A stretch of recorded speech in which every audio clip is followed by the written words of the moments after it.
¿Tú vas con nosotros? Sí. Jose's carried a gun since he was 15. Machín, limpiecito. Sí.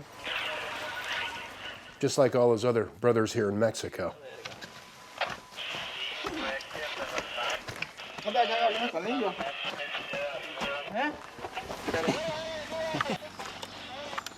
There's seldom a time when they're not armed, and seldom a time when they are not growing a lot of marijuana and smuggling tons of it to gringos in the U.S. each year.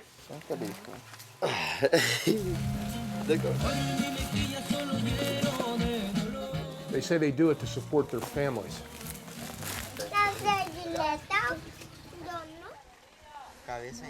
None of them go to school. And they say there are very few legal jobs around here in this impoverished region of Mexico, the northwest Pacific coast state of Sinaloa.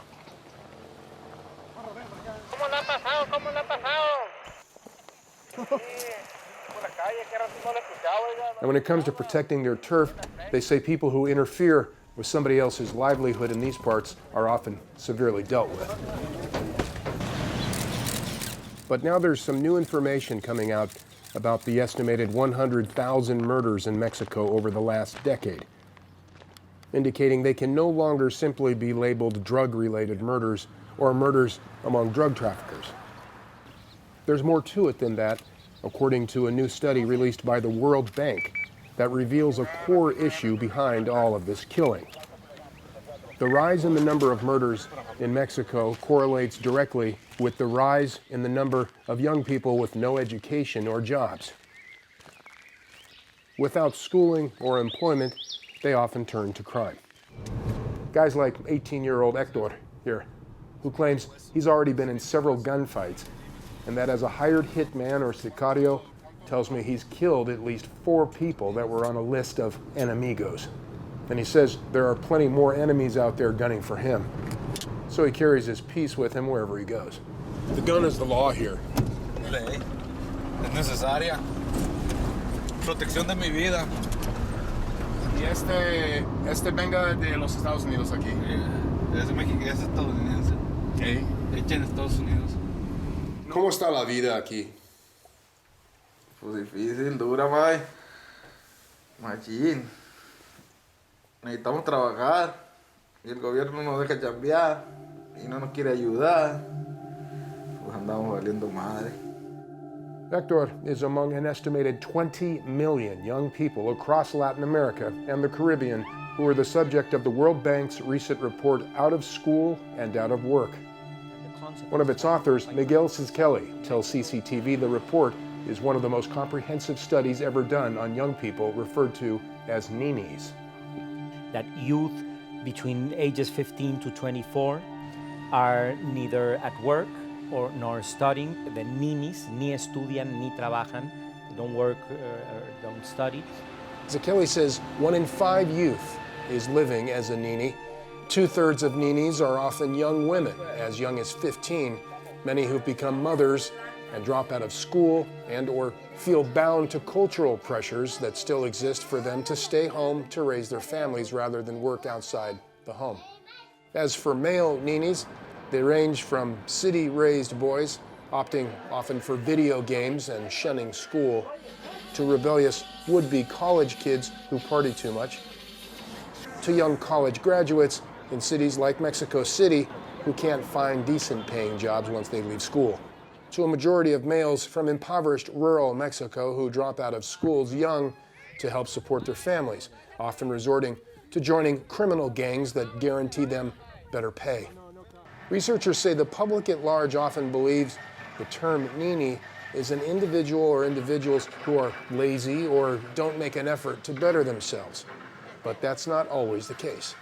It sort of puts the blame of the issue on the youth themselves. It's like if they were just there and they don't feel like going to school, don't feel like working, and that's not really the case. And actually this study, I think, very eloquently shows that.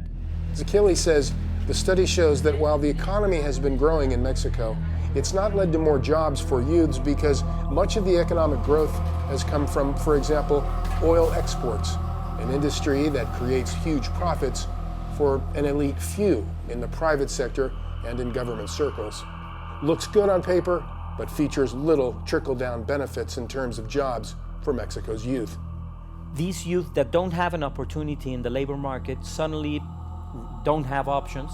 So it's really the perfect setting for these young youth to fuel the problem of criminality and insecurity in the country. A perfect storm for increased criminal activity, he says, when you add America's demand for illegal narcotics to the equation. ¿Y dónde va eso? Este va para los Estados Unidos.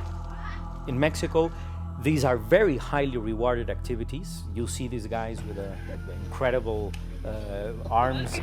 Súbete arriba, Mike. Vente aquí, Mike, vente. ¿Qué tablín? De aquí para allá, Mike.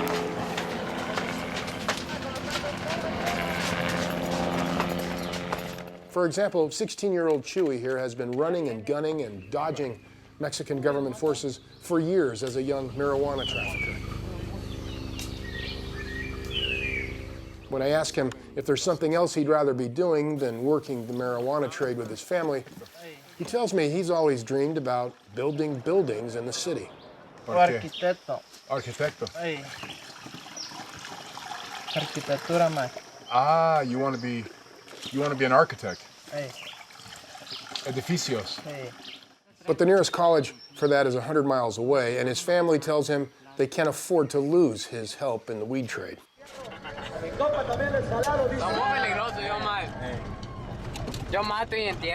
It's an often vicious trade that produces young men like Pablo, whose father not long ago is said to have been murdered by a rival drug gang. Pablo vowing revenge. Yo me los voy a comer vivos, mae. Los voy a matar a la verga y miren. Con este chico su perro, mae, lo voy a matar. Son varios, traigo en la lista. Ay, miren, por rafaguitos ni cabellos les van a quedar. The internet is awash with images and reports about Ninis, not just in Mexico, but across Latin America. On average, Latin America is said to have as many Ninis as the rest of the world. 1 in 5 kids being Ninis, which is actually far better than the Middle East and North Africa, for example, where 1 in 3 kids are Ninis. Though the number of Latin American Ninis is nearly double the rate of industrialized nations such as the US and in Europe. However, the numbers of Ninis in Latin America also vary by country. For example, in Peru, there are actually fewer Ninis than in the United States. The highest numbers of Ninis in Latin America are found in Brazil, Colombia, and Mexico, mainly because of the larger populations of these countries. There is less violence among Ninis in countries like Peru and Argentina, Uruguay, Chile, and Paraguay, because of stronger economies and better living conditions, compared to, say, Central American countries such as Honduras, Guatemala, Panama, and El Salvador. In Central America, more than 1 in 4, or 25% of adolescents are Ninis, and communities with the least educated kids are generally the more violent communities in the country.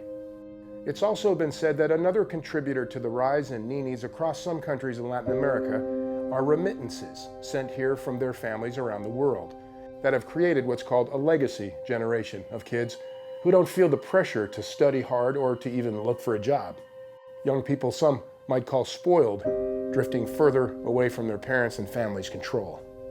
As for what's being done about the problem of Ninis, we turn back to Mexico. The Mexican government is routinely criticized for not investing more funds on education and job training for its youth, particularly when it had surplus funds to do so during better economic times at the start of the 21st century. The problem is that with more resources, that would have been the best opportunity to actually address the structural causes of poverty and inequality and problems like the Ninis derive from them. Researchers say fixing the problem with Ninis will take more ambitious efforts to educate Mexico's poor, which make up roughly half of Mexico's population. Researchers say if this can be achieved across Latin America, Ninis could transition into a juggernaut labor force one day. If you give this relatively younger population much better education, it's a huge wealth a potential wealth of human capital that could fuel economic progress Progress unfortunately blocked, says Zekele, by generations of political corruption. Because the political systems in Latin America are still economic systems that are ruled by elites. Accountability is very low still. I mean, it's increasing, but most Latin American countries come from either a history of dictatorships, authoritarian governments. Mexico was not a dictatorship of one person, but of a, you could say, of a party.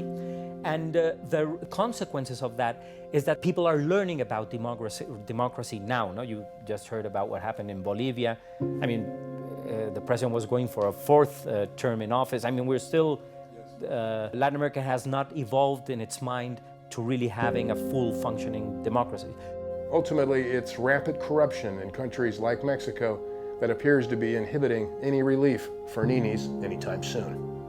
Where does this stop? I mean, if there was rule of law in Mexico and no corruption, zero in Mexico, the magnitude of this could have never scaled up in the way it has. Experts say if something isn't done to address Ninis soon, the number of Ninis in Mexico and across Latin America will continue to rise in alarming numbers, further straining economies, further threatening security and stability. And more youths, like many here in Mexico, will choose to live life by the gun.